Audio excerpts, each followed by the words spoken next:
Alors Remini, c'est une solution de découverte de contenu vidéo basée sur la reconnaissance faciale des célébrités.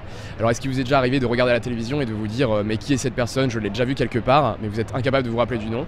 Nous on a un algorithme de reconnaissance faciale qui va identifier la personne qui est sur votre écran télé et ensuite vous fournir instantanément toutes les informations qui sont liées à cette célébrité. Donc ça peut être la biographie, s'il s'agit d'un acteur, sa VOD, vous allez pouvoir regarder ses autres films. S'il s'agit d'un écrivain qui est en train de faire la promotion de son nouveau bouquin sur France 2 par exemple, vous allez être à même d'acheter ce bouquin directement depuis votre canapé.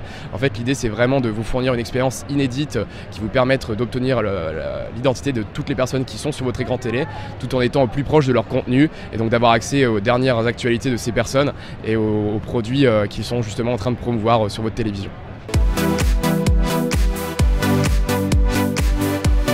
Alors aujourd'hui notre solution on la vend à des fournisseurs de contenu, donc que ce soit des chaînes télé, des fournisseurs d'accès internet ou des studios de production américains par exemple, qui vont eux l'intégrer dans leurs propres expériences, donc soit dans une box télé, soit dans une smart télé, soit dans une appli second écran, qui eux ensuite justement la rendent disponible auprès des utilisateurs grand public.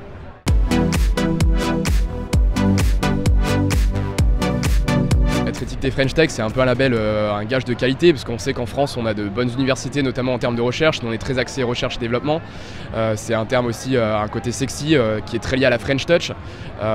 Donc ça nous offre quand même une certaine visibilité qui est offerte par le label French Tech justement aux États-Unis. Là on est sur un booth French Tech qu'on voit depuis 500 mètres dès l'entrée du salon. Donc clairement c'est mieux d'être ici en tant que startup de la French Tech que d'être ici en stand-alone et de venir tout seul essayer de faire sa propre marque. C'est beaucoup plus difficile tout seul qu'avec la French Tech.